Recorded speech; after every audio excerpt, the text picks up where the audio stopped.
What's up, my podcast listeners? This is your host, Rafal Matuszewski, and I am doing this out of my car today because, life gets busy, life gets crazy, so I decided that I'm not going to skimp out this week's episode because of life.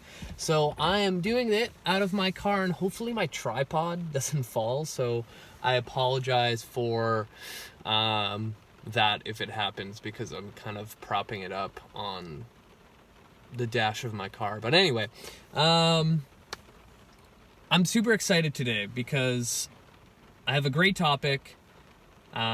Yesterday I did a 2-year anniversary flash sale for my first ebook called the Ironclad Body Training System, and I literally discounted it so much down to $15, and I want to thank every single person that took the time out of their day to look at my post, click the link, put in all their information, and purchase my book. I emailed every single person personally to thank them and also give them access to the audiobook that's included in my ebook. And, I wrote that 3 years ago, not thinking that it was going to sell at all. And I just wanted to put my thoughts and out there and how I train people, how to train pain-free, get better joint function, things like that. And today, I'm editing volume 2. And I'm really excited because later today, so it depends on when I upload this, but later today, as in Sunday, June, 13th, I'm going to be releasing the cover of the Ironclad Body Training System Volume 2. And when people ask, well, what's the difference between the two books? And essentially, it's like, think of the Ironclad Body Training System, the first one I wrote 3 years ago and released 2 years ago, on steroids. So I took all of those topics that I have in the book and just expanded it so much. So much. So an example of that is in my last book, I believe it was around 40-ish thousand words, and the word count for my new book is over 100,000. So that in itself just gives you some perspective of how detailed my next book's going to be, and I'm so excited to share the cover for my volume 2 today, and I'm going to have a pre-sale list. So I did this for my first book where I teased little bits of my book, and I had just like a Google form sign up where you just put your name and email, and all the people who were on my pre-sale list would actually get my book earlier than the general population, like the general public.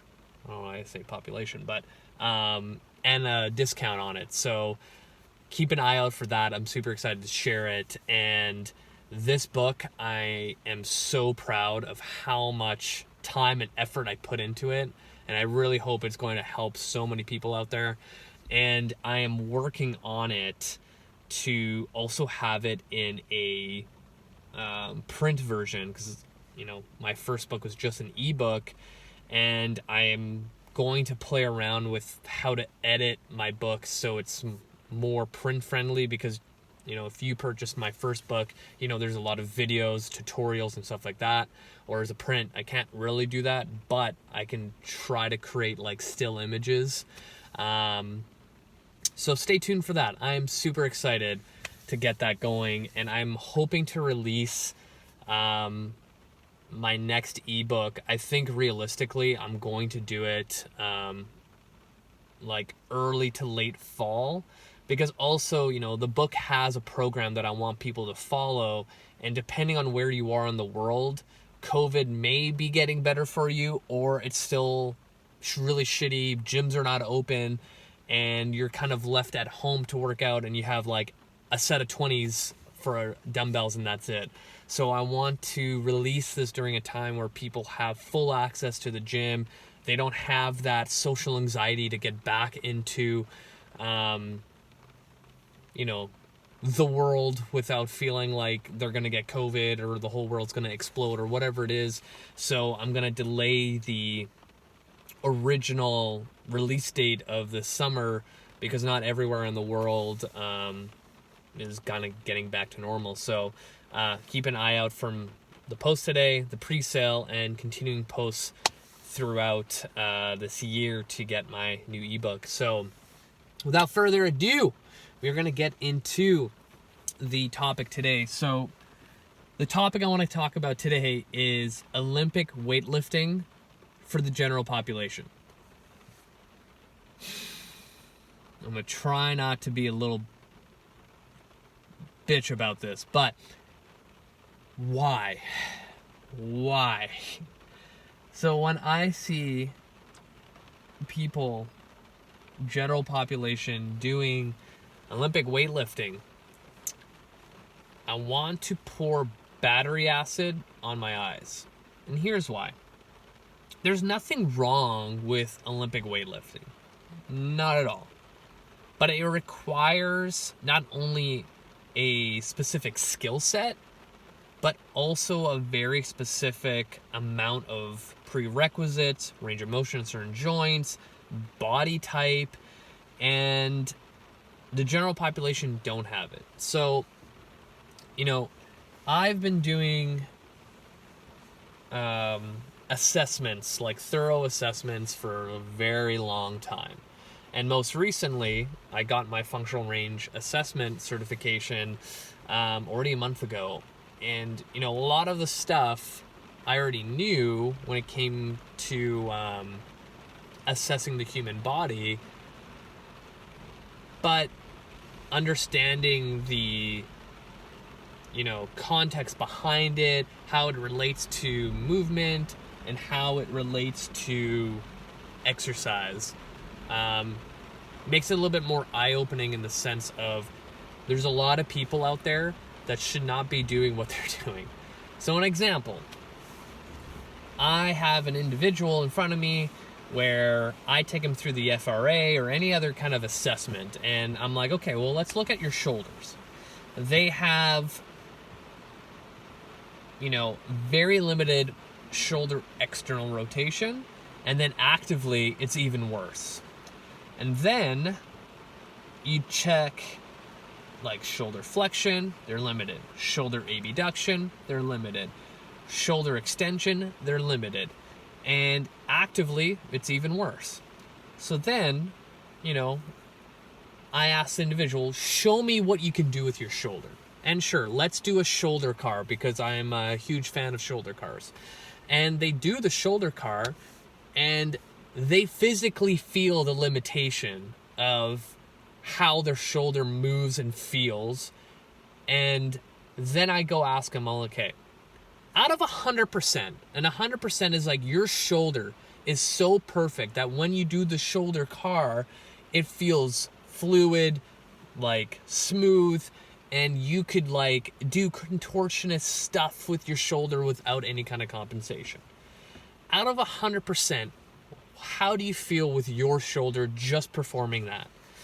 And usually when I ask this question to someone who has a really not messed up, just limited, right? This is another thing too, is like when I do assessments on people and I showcase that, their shoulder, their hip, their ankle doesn't move the way it should or the way it's designed, they feel bad. But I'm like, you shouldn't feel bad. It's just, this is your start point, and now we can improve it because now we know what we're working with.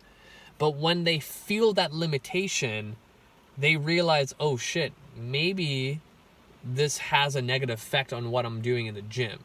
So when I ask that person in front of me where I assess their shoulder and it's, super tight, is not moving the way it should, and I'm like, okay, out of 100%, how does that feel? And usually I get an answer between like 20 to 30%. And I'm like, okay, so let's say you have 30% of a healthy shoulder and you are pressing overhead, you are barbell snatching, barbell cleaning. So if your shoulder doesn't work as a shoulder should you be doing shoulder things? And then they go, well, yeah, I guess that makes sense, right? Like, if your shoulder only has 30% capacity to do what a shoulder's designed to do, and you're taking a fucking barbell with weight and fucking snatching it above your head, that shoulder's probably not going to do you any justice, so something else is going to compensate for it. And usually it's going to be things like your thoracic spine, your elbows, your wrists, maybe even your neck, and most likely your lower back. So, this is the thing that I always say, and I used to, like, I think I started saying this like 3 years ago, but that is a clear example of you taking a square peg into a round fucking hole over and over again, and then you wonder why the front of your shoulder is sore, your lower back is sore, and that's it, right? Like, there's no way to paint a better picture of what you should and shouldn't be doing. But for some reason, people feel that when they see other people doing barbell snatches, back squats, front squats, cleans and jerks, whatever it is, they'd assume that's what they're supposed to do, right? And Olympic weightlifting in general requires so much. So before I even get to that, because I'm going to get into like the list of things you need. If I ask that individual, like any person that's a general population person that sits all the fucking time, is barely active, barely does any mobility work, and I ask them, okay, well, why do you not even like, that's another point. Say you really liked Olympic weightlifting, and I asked you, would you want to be Olympic weightlifting 20 years from now? If the answer is yes, then what you're doing right now is not going to allow you to get to that goal, because you're going to fuck your shit up so many times that you might not even be able to touch a barbell. So if the ultimate goal was to like, oh, I really like Olympic weightlifting, it makes me feel strong, it makes me feel powerful, I want to continue doing that. It's like, okay, well, let's take a step back, give you the prerequisites to do it, so then when you hit 60 years old, 70 years old, you're still fucking pressing a barbell over your head. Like, that would be sweet. But if you're just doing Olympic lifts because you joined your local CrossFit, or you joined a gym where it's kind of like CrossFit, but it's not, because they're like, oh, I'm better than CrossFit, but we still do CrossFit workouts, then the question then is, sorry, I thought there was somebody right beside me. It was super weird. Then the question becomes, okay, what is the goal behind you doing Olympic lifts or like CrossFit styled workouts? And usually the general population will go, well, I want to move better, feel better, and lose weight. It's like, okay, if the snatch is an exercise that is supposed to give you those things, but it's hurting your shoulder, it's hurting your lower back, there are other exercises you can do in order to achieve those goals, right? Like, if you literally ask that person or anyone, like, if I took away Olympic lifting from your program, would you feel depleted, cheated, whatever the word you want to use? Most likely it's going to be no. Because at the end of the day, that person just wants to lose weight and move better and feel better. So it's like, okay, well, let's find all these different exercises where we can, substitute, so then you'll end up feeling better, and we'll most likely have more days in the gym. Like, that makes more sense to me, right? So now let's look at the prerequisites for Olympic weightlifting. Number one, we're going to go from the top down. You need a shit ton of ankle mobility. For the most part, all the general population people that I work with, they have decent to not enough ankle mobility. And if I stop talking, there's like a weird dude in this parking lot that looks like he's coming to my car. But so yeah, most general population people, hang on, have little to no, yeah, you can see him right there. Little to no ankle mobility. So when you're doing things like squats, clean, snatches, you need quite a bit in order to get down there. From there, you need enough tibial rotation. So for those people who don't know, like, as you squat down, your tibia is supposed to like externally rotate, and a tibia is your freaking shin bone that's, you know, literally connected to your knee and ankle, and there's supposed to be rotation as you squat, lunge, deadlift, everything you do. And then you also need adequate hip mobility that most people don't have because we sit all the fucking time. Like, I have really good hip mobility, but when I sit at my desk working on my laptop like all day, and then I go work out and I get into a hip flexor stretch, I'm like, oh fuck, this sucks. Now imagine an individual that doesn't work on their mobility on a daily basis, who doesn't work out every single day, and sits for 10 to 12 hours every single day. Like, fuck, that shit's not gonna feel good, right? From there, most general population people don't have enough thoracic mobility, which is very important when it comes to placing a barbell on your back or overhead. Most general population people don't have enough shoulder mobility, and they don't have enough wrist mobility. So I've listed several things that most general pop people don't have that are now taking exercises that require all those things and just, again, square peg, round hole, jamming it over and over again. So is it really worth it? Like, is it worth the risk of, you know, eventually getting an injury, feeling tight, feeling sore in your low back, feeling sore here or there, whatever it is? Probably not, right? These are the conversations you need to have, right? Like, the people that I train, I've never had an experience other than when I first started in the industry where someone did a workout with me and the next day they were like, fuck, my back was sore for 3 days. Never had that. Never had that.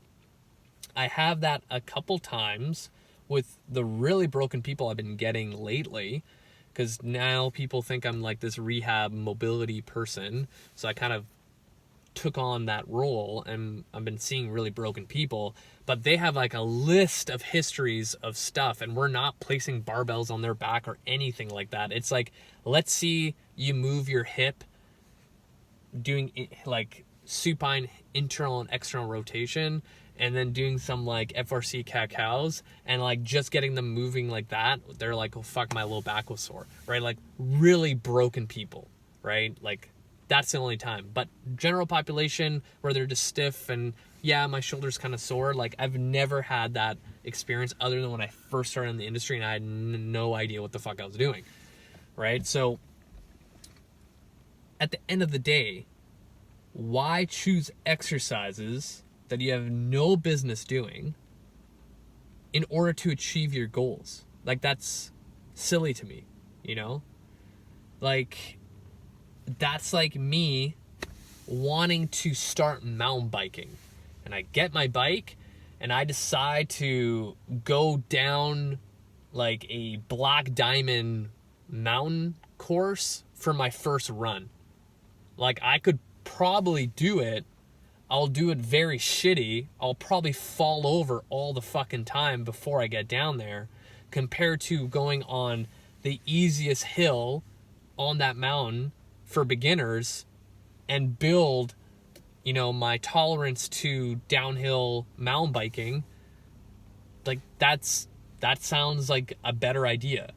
You know what I mean? Like, physically putting myself through a black diamond run down a mountain with my mountain bike is like the most idiotic thing. Like, I remember one time snowboarding and by accident taking a black diamond run, and I'm like, what the fuck? This is terrible. And I was like holding on to dear life for a lot of that run. But this is what I don't understand, why general population people will go there to that point. And I also understand too, is like, you know, people are also under the impression that, oh, if I, how long have I been talking? I don't even know.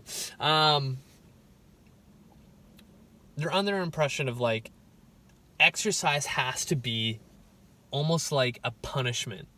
Like, it has to be to a point where you're huffing and puffing and you're sweating bullets and you're like exhausted at the end. And that is, in the general population's mind, like the gold standard for weight loss and training.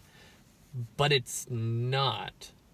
Like, the only way for you to get better in the exercise and fitness department is to recover from the stress you put in. So I always tell this to everyone, like, say you start your fitness journey, your threshold's here. Why the fuck would you want to start training at a threshold up here? Like, you're never going to recover from that. So what you do is your threshold's here, and you take your training like right below it, and you slowly start pushing it up. And then your threshold becomes higher and higher and higher. You don't have any injuries. And now you're like, you know, two years down the road, consistently training, and you move and feel better, you're eating better, and voila, like, you hit your goals. But for some reason, people feel like they need to like destroy their body in order to see the progress they need, right? Training is all about longevity, right? Like, that's why so many people on January 1st, where they try to go to the gym every single fucking day, end up quitting after a couple weeks because their body's too sore, they're tired, they're not recovering, right? It's literally equivalent to like, all right, I want to start running and do a full marathon. And my first run, run 20 kilometers. I'm going to be sore as shit and tired. And there's no way in hell that the next day I wake up, I'm going to want to run again. It's the same thing. You want to do just enough to create a response, to be able to recover from it, and then push yourself a little bit more and continue that pattern. But for some reason, people want to just go above and beyond. But that's not smart training. That's like if I was the trainer for someone like Usain Bolt, one of the fastest runners in the world, and I go, we're going to train legs hard because you got to, you know, generate force in the ground so you can go faster, and we do like fucking 20 sets of squats, and the next day Usain Bolt is sore and he can't go to practice and run. Like, I would get fired as a strength coach, right? Like, you want to do just enough so there's just some change, right? That's smart training. You Olympic weightlifting when you have no ankles, not enough tibial rotation, shitty hip mobility, no T-spine mobility, no shoulder mobility, is just a recipe for disaster, right? But I understand if someone really enjoyed Olympic weightlifting, then yeah, let's go work on it and get you there safely. I think I'm going to end it there because, man, I can go for like a full hour talking about this, and yeah.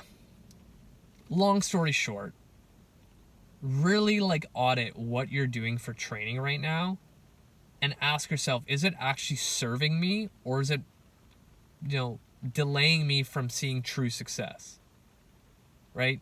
Usually it's delaying you from success. You know, people have been getting strong forever. The barbell is not the only tool to get strong. There's other things. There's body weight, there's kettlebells, there's dumbbells, there's fucking bands. Like, there's so many other things you can do other than a barbell to achieve fitness and health, right? Like, don't get married to an idea how training should be, you know? If you really enjoy fucking doing Zumba, then fucking do Zumba. Like, there's no right way of training as long as it keeps you, like, pain-free. Like, you want to stay pain-free. You don't need to put your body through, like, shit. Like, appreciate your body for what it can do, you know? Like, we all start somewhere, and the last thing you want to do is place more stress into joints where it shouldn't be, and then you have an injury. So, I'm going to end it there. I want to thank you guys for listening to me rant. Thank you so much for the support. All those people who bought my first ebook this past weekend, I really, really, really appreciate from the bottom of my heart. Like, the fact that you trust me enough to give me money for something I created, like, that is huge. Like, so huge. So, like, from the bottom of my heart, thank you so much. I really look forward to releasing my next book. It's going to help a lot of people and coaches. I'm so excited to share it. Seriously, I'm so excited. Hit the show notes. Add me on Facebook. Add me on Instagram. Subscribe to my YouTube channel. I keep forgetting to say this, but I've seen a stall in my YouTube subscribers. So if you haven't subscribed already, hit the show notes. Subscribe to my YouTube channel so you'll see all my new videos. And stay tuned for more information about my new book. That's it from you guys. Thank you so much. You guys are amazing.